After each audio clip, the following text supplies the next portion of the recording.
శ్రీమాత్రే నమ. జయ గురు దత్తాత్రేయ నమ. ఈ వీడియోలో మనం 2025వ సంవత్సరం జూన్ నెల మాస ఫలితాలు తెలుసుకునే ప్రయత్నం చేద్దాం.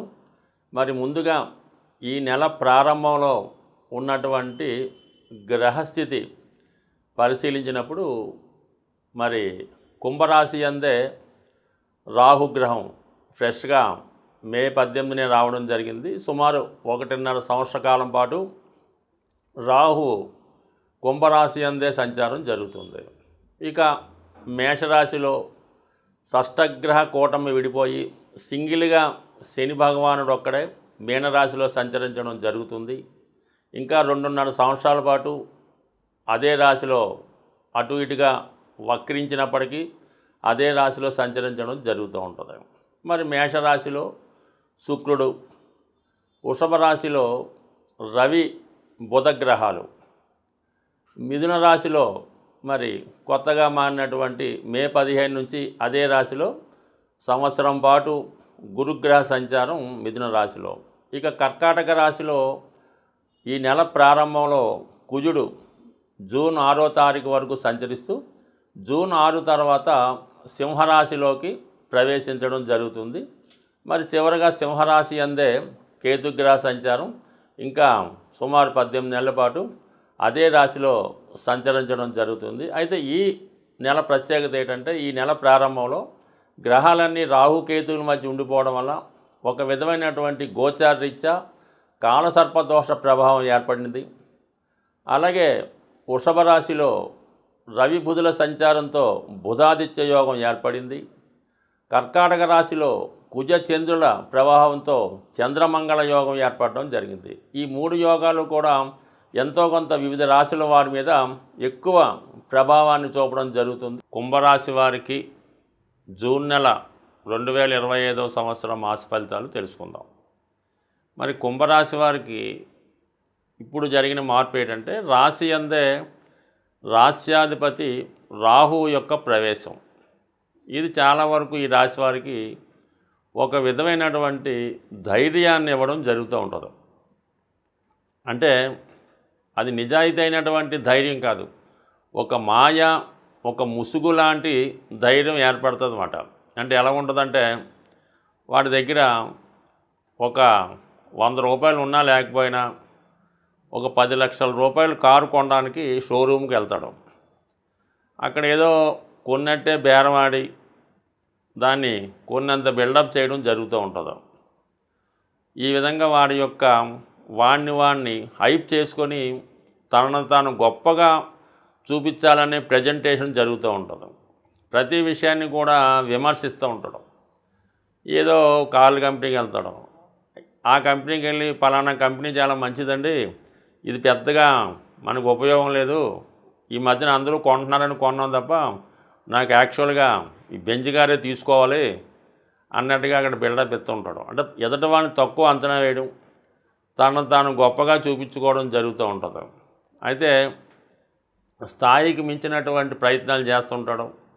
అలాగే తన స్థాయికి మించి బేరం ఆడటం జరుగుతూ ఉంటుంది. ఎవడైనా నమ్మితే మాత్రం వాడిని ఏదో విధంగా మాయ చేసే ప్రయత్నం చేస్తూ ఉంటాడు, మోసం చేసే ప్రయత్నం చేస్తూ ఉంటాడు అన్నమాట. కొంతవరకు ఇప్పుడున్నటువంటి రూల్స్కి ఎగ్నెస్ట్గా ప్రయత్నం చేస్తూ ఉంటాడు అన్నమాట. ఏదన్నా ట్యాక్సులు సరిగ్గా చెల్లించకపోవడం, ఏదన్నా సరైన ప్లాన్ లేకుండా ఈ గృహ నిర్మాణం లాంటివి చేయడం, లేఅవుట్లు చేయడం, ఏదో రైట్స్ లేకుండా స్థలాన్ని అమ్మడం చేస్తూ ఉంటాడు. అంటే ఇది వ్యక్తిగతంగా మొన్నటిదాకా కుంభరాశిలో మనకి మార్చి నెలాఖరు వరకు శని భగవానుడు ఉంటే ఆ విధంగా చాలా నిజాయితీగా కష్టపడి నిస్వార్థంగా పనిచేస్తూ ఉండేవాడు. ఎవరికి ఎటువంటి అపకారం చేయడానికి ఉన్నదాన్ని కొంతవరకు త్యాగం చేస్తూ ఉండేవాడు. అది అప్పుడు స్థితి. ఇప్పుడు రాహు రావడంతో తన స్థితి పూర్తిగా మారిపోయింది. ఏదైతే తను పోగొట్టుకున్నాడో, వ్యాపారంలోనో బంధువుల వల్ల నష్టపోయాడో, తిరిగి దాన్ని మనం ఏదో విధంగా సంపాదించాలి అనే ప్రయత్నంలో అనేక రకాలైనటువంటి అడ్డదారులు తొక్కే ప్రయత్నం కూడా జరుగుతూ ఉంటుంది. అయితే ఇది అందరి విషయంలో మాత్రం అనుకోవద్దు. జీవితంలో ముందుగా గత 5 సంవత్సరాలలో బట్టి దెబ్బతిన్నవాడు ఎవడైతే ఉంటాడో, మోసపోయిన వాడు ఎవడైతే ఉంటాడో వాడు ఈ విధంగా పోగొట్టుకున్న దాన్ని ఏదో విధంగా తిరిగి సంపాదించాలనే ప్రయత్నం చేస్తూ ఉంటారు. సో ఓకే, దానికి గురుగ్రహం కూడా మరి 5వ స్థానంలో వచ్చి 9వ దృష్టితో వీక్షించడం వల్ల చాలా వరకు చేసిన దాంట్లో న్యాయమే ఉంటుంది. బట్ ఎదుటవాడికి అది అర్థం కాకపోవచ్చు. ఇంకా ముఖ్యంగా శుక్రుడు 3వ స్థానంలో ఉన్నాడు కాబట్టి మంచివారి సహకారం లభిస్తుంది. మీ యొక్క ప్రయత్నానికి మీ యొక్క బంధుమిత్రుల సహకారం లభిస్తుంది. కొత్తగా ఎవరో ఒకరు పరిచయం అవుతారు. వారి యొక్క స్నేహంతో కొంతవరకు మీరు కొత్త జీవితానికి ప్రారంభించుకునే అవకాశాలు కూడా ఉండే అవకాశం ఉంది. ఇంకా చతుర్థంలో ఏర్పడినటువంటి బుధాదిత్య యోగ ప్రభావం ఇది విద్యార్థులకి చాలా అనుకూలంగా ఉంటుంది. ఒక మంచి కాలేజీలో సీటు దొరుకుతుంది.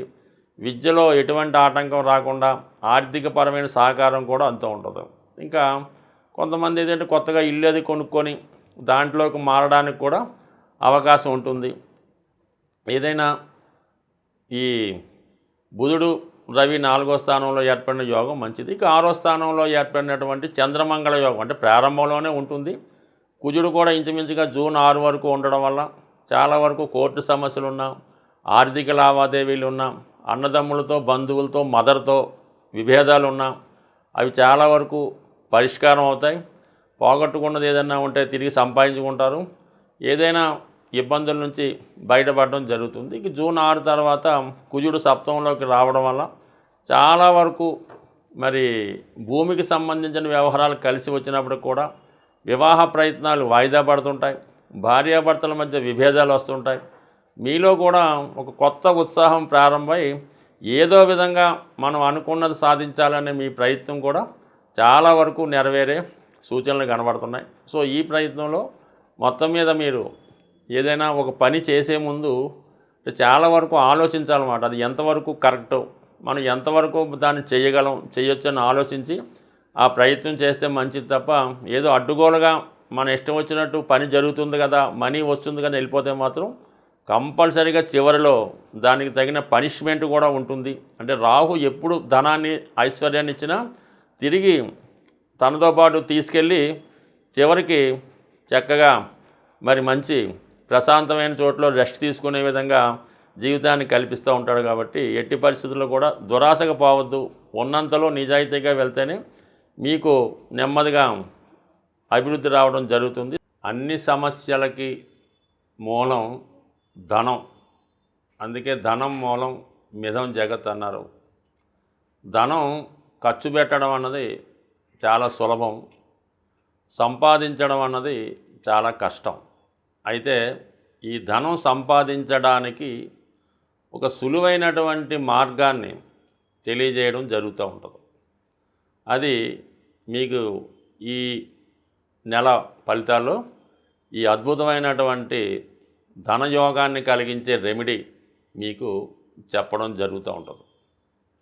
ఇది కొంతవరకు మీరు చేయవలసిందల్లా ధనానికి అధిదేవత అయినటువంటి లక్ష్మీ అమ్మవారికి ఇష్టమైనటువంటి రోజు శుక్రవారం. ఈ శుక్రవారం రోజు మీరు ఏం చేయాలంటే ఒక మట్టితో తయారు చేసినటువంటి ఒక జాడీ అనొచ్చు, డబ్బులు దాచుకునే డిబ్బీ కూడా అనొచ్చు. పూర్వకాలం మట్టితోనే తయారు చేస్తూ ఉండేవి ధనం దాచుకునేవి. అందుకని ఈరోజు కూడా పాత ఇళ్ళై పడగొట్టినప్పుడు తవ్వినప్పుడు దొరుకుతూ ఉంటాయి కొంతమందికి. అటువంటి మట్టితో తయారు చేసినటువంటి డిబ్బీ ఒకటి తీసుకోండి శుక్రవారం రోజు. దాన్ని శుభ్రంగా మంచినీళ్ళతో శుభ్రం కడిగేసి పసుపుతో దాన్ని రాసి ఒక మూల పెట్టుకొని ప్రతి శుక్రవారం కూడా 6వ సంఖ్య వచ్చేలాగా ధనం అందులో వేయాలి. 6 రూపాయల, 60 రూపాయల, 600, మీకు ఇంకా ఓపుకుంటే 6000 అన్నది ప్రతి శుక్రవారం అందులో డ్రాప్ చేయవలసి ఉంటుంది. అందులో వేయాలన్నమాట. పక్కన పెట్టాలి. అది దేవుని దగ్గర పెట్టడం, నమస్కారం పెట్టడం. అయితే ఈ శుక్రవారం రోజు మిగతా డబ్బులు మీరేమీ కూడా ఖర్చు పెట్టకూడదు. ఇందులో వేసిన 6 రూపాయలు మాత్రమే అందులో వేయాలి. మిగతాదంతా కూడా ఆ రోజు ఏ ఒక్క రూపాయి కూడా మీ ఇంటి నుంచి బయటికి వెళ్ళకూడదు. అలాగని ఫోన్పేలు, గూగుల్ పేలు చేయకూడదు. ఆ నియమం మీరు పాటించి ఈ శుక్రవారం మనీ వెళ్లకుండా ఉంటూ ప్రతి శుక్రవారం వీలైతే ఇంక పెంచుకుంటూ వెళ్ళిపోండి. దాని తర్వాత ఒక సంవత్సరానికో ఎంతో దాన్ని ఓపెన్ చేసి దాంతో ఏదన్నా ఈ వరలక్ష్మి వ్రతంకి ఎప్పుడైనా తీసుకోవచ్చు. గోల్డ్ ఏదన్నా కొని అది అమ్మవారి పూజకి ఉపయోగపడేలాగా, ఇది బంగారు పుష్పాలు, ఓ బంగారం కిరీటమో, లేదంటే బంగారంతో చేసినటువంటిది ఏదన్నా ప్లేటు ప్రసాదం పెట్టడానికో గ్లాసో కొని అమ్మవారి దగ్గరే పెడతా ఉండండి. ఇలాగ మీరు చేసుకుంటూ పోతే మీరు రూ. 6తో సేవింగ్ మొదలెడితే అది మీరు వారానికి 6 లక్షల దాకా తీసుకెళ్ళినా కూడా మీరు ఆశ్చర్యపడక్కర్లేదు, అవుతుంది. దాంతో మీరు చేయవలసిందల్లా ఈ గోల్డ్ కొని ఇది అమ్మవారికి ఏదో వస్తువు కొనిపెట్టడం. మళ్ళీ మీకు బాగా మీరు దాన్ని మళ్ళీ మీ ఇంట్లో ఒక అమ్మాయి పుడితే ఆ అమ్మాయికి, అంటే అమ్మాయి కూడా లక్ష్మీ స్వరూపం కాబట్టి ఆవిడకి మీరు అవి కానుకగా ఇవ్వచ్చు, బంగారు ఆభరణాలు కూడా ఇవ్వచ్చు. బట్ ఏదన్నా ఈ శుక్రవారం 6 సంఖ్య ఇది కాకుండా మిగతాది కూడా బయటికి వెళ్ళకూడదు. ఇంకా అది ఎంత గొప్ప అవసరమైనా సరే అక్కడతో శుక్రవారం నాడు స్టాప్ చేసి శనివారం మార్నింగే పేమెంట్స్ మాట. ఈ విధంగా చేసి చూడండి. ఇంచుమించుగా నాకు తెలిసి ఈస్ట్ గోదావరి జిల్లాలో అపర కుబేరులు ఉన్నారు, వాళ్ళంతా కూడా ఈ నియమాన్నే పాటిస్తున్నారు. స్వస్తి.